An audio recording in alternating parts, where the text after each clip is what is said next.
welcome to morning coffee break.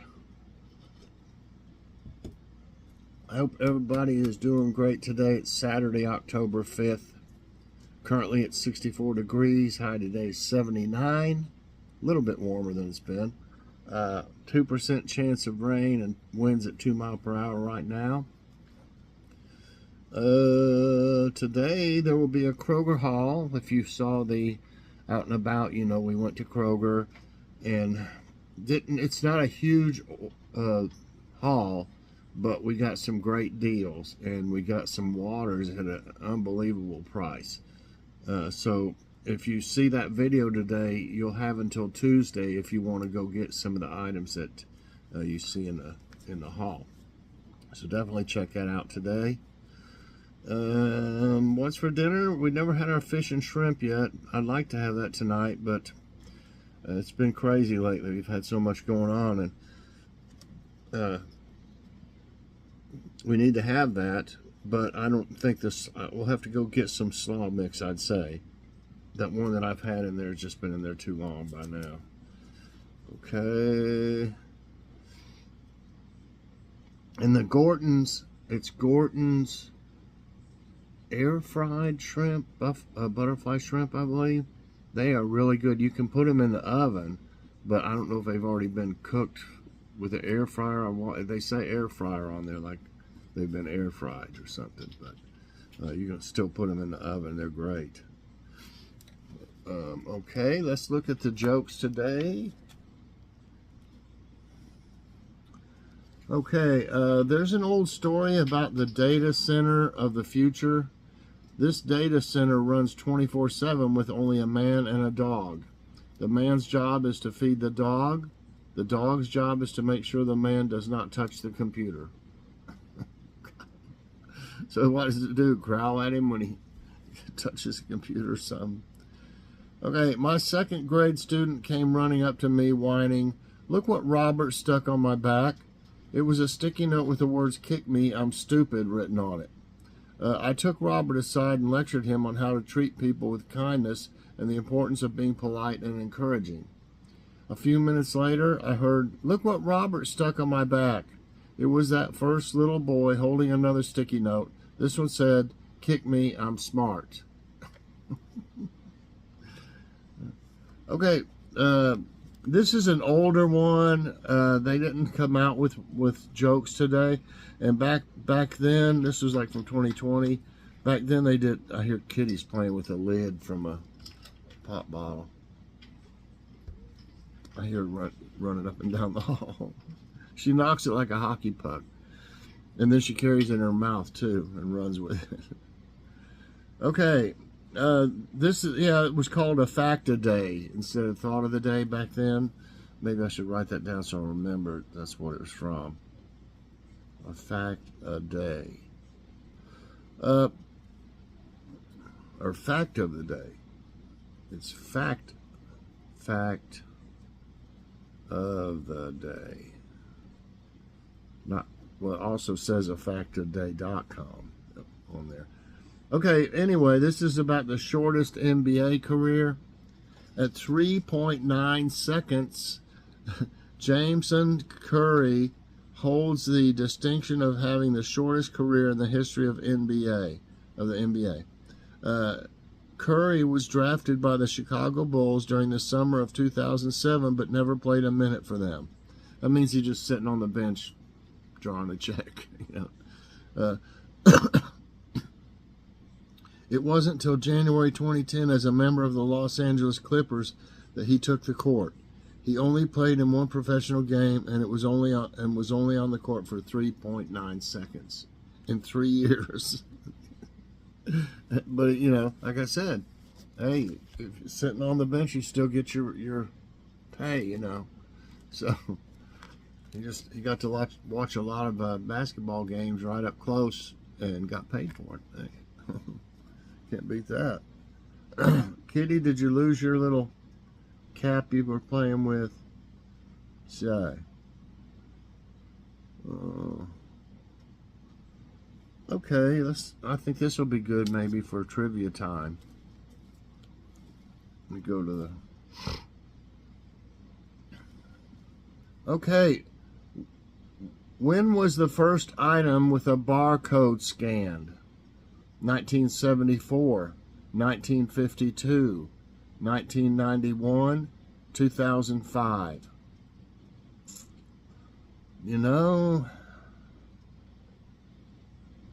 I know it's been around for quite a while. I'm trying to think all the way back to 1952. When was the first time? I'm going to go out on a limb a little bit. Anyway, it says 1974, 1952, 1991, 2005. I hope I didn't forget those before that. I don't know. I think it might have been 1952. No, it's 1974. That's what I was afraid of. But like lots of times I've answered ones for like when was the first computer or something made or something like that, and I've put like in the 70s, and it was actually like in the 60s or something. So that's why I was thinking that way. Okay, I messed up and went to the next one, so I didn't get to read what it said about it. But anyway, I can probably go back. Let's see. Okay, yeah. On June 26, 1974, the first item marked with the Universal Product Code UPC was scanned at the checkout of Troy's Marsh Supermarket. It was treated ceremonial occasion and involved in a little bit of ritual. Okay, the night before, a team of Marsh staff had moved in to put barcodes on hundreds of items in the store while National Cash Register installed their scanners and computers. The first shopper was Clyde Dawson, who was head of research and development of Marsh Supermarket. Legend has it that Dawson dipped into a shopping basket and pulled out a multi-pack of Wrigley's Juicy Fruit chewing gum. So I guess that's what was scanned. Okay, well, I learned something. Which of these U.S. presidents worked as a lifeguard? Barack Obama, George W. Bush, Ronald Reagan, Jimmy Carter. You know, it wouldn't surprise me that it's Reagan. That's right. Ronald Reagan was an American politician and actor who served as the 40th president, a member of the Republican Party, previously served. Come on, get to it.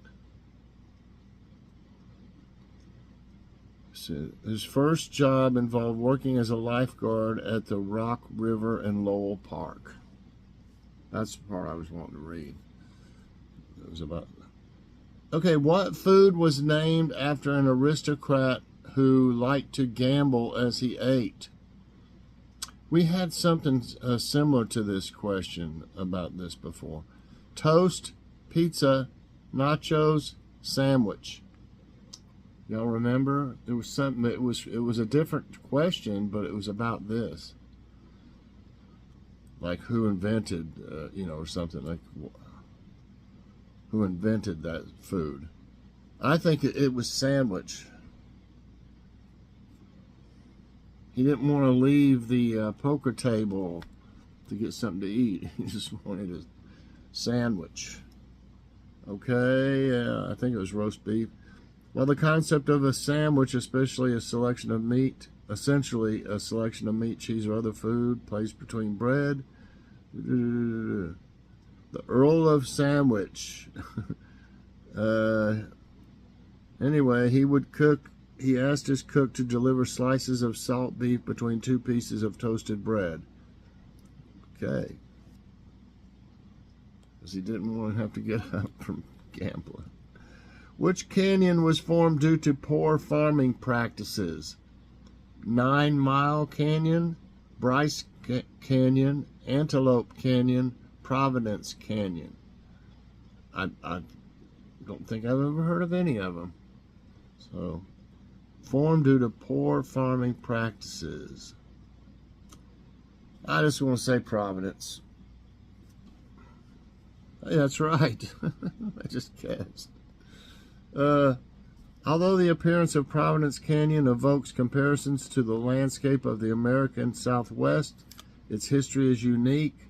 The canyon consists of huge gullies sculpted out of soil, not by the action of a river or stream, but by rainwater runoff from farm fields. Okay, which singer appeared in The Bodyguard with Kevin Costner? Y'all remember that movie? It was a good movie. It really was. Mariah Carey, Madonna, Whitney Houston, Katy Perry. You know, as far as Katy, I believe Katy probably was pretty young, like a teenager or something, when this was made. I know the answer. It's Whitney Houston. Answer. That's right.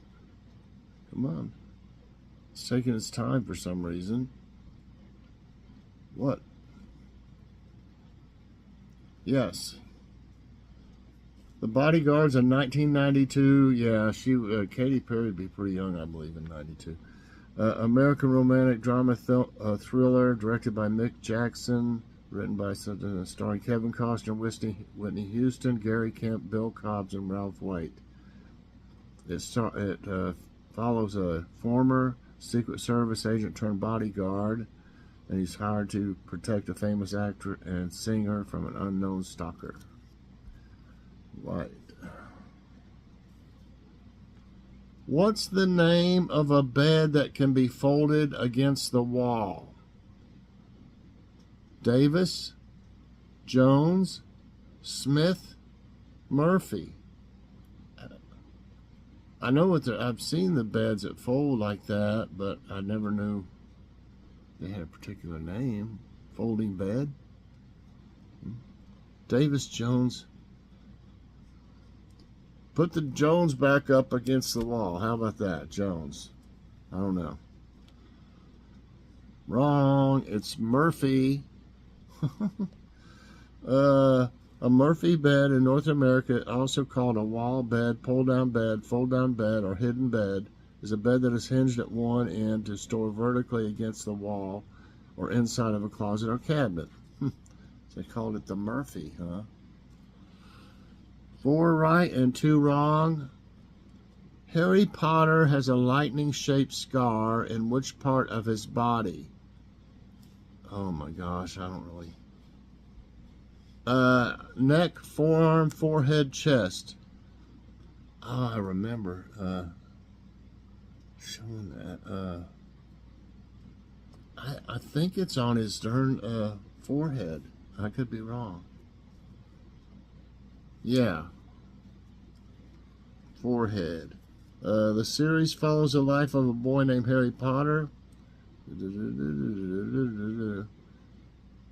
He meets a half-giant named Hagrid, who this is just, it's not even telling anything. Okay, at the back, his curse rebounded and Harry survived with a lightning-shaped scar on his forehead.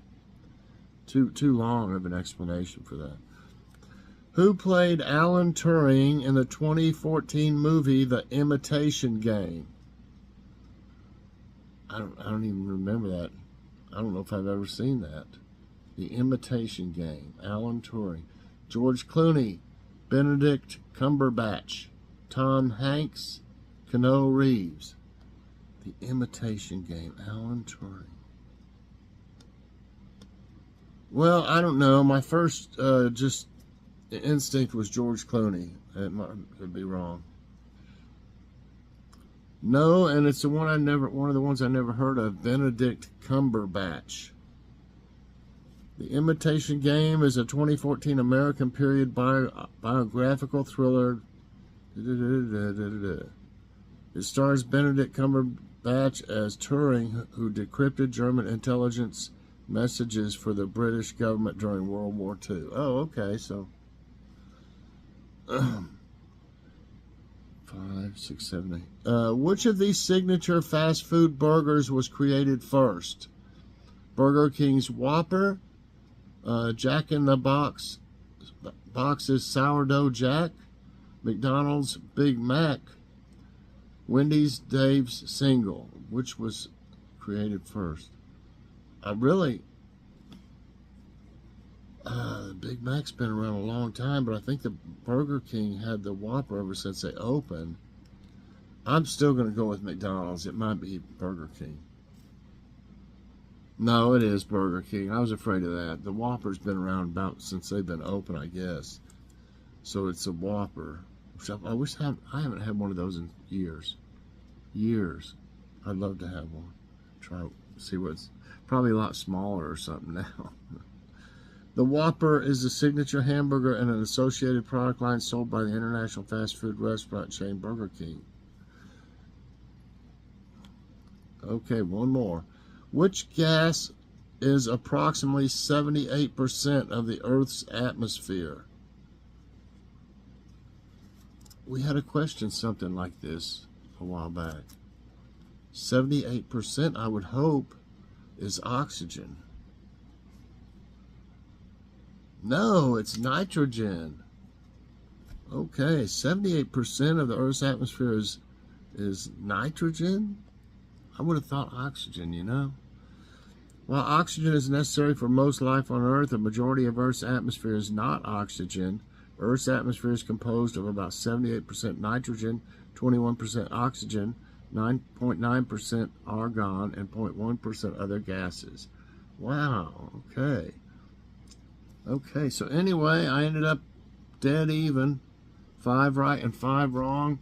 At least this was different. I liked it. It had some that shows you, like, if you learn something, and then one of these other trivia places has a question, but it's kind of similar, but not exactly. It helps you to, if you can remember what we, talked about before. So anyway, I hope y'all enjoyed today's trivia time and morning coffee break. If you did, I hope you'll press that like button. Also subscribe if you haven't already, and share this out, and hit that so you get all my videos as soon as they come out. Everybody, I hope you have a great morning, and I'd love to see you later on Kroger Hall today. That didn't sound right. Check out the Kroger Hall later today. How's that? Bye, everybody, and God bless.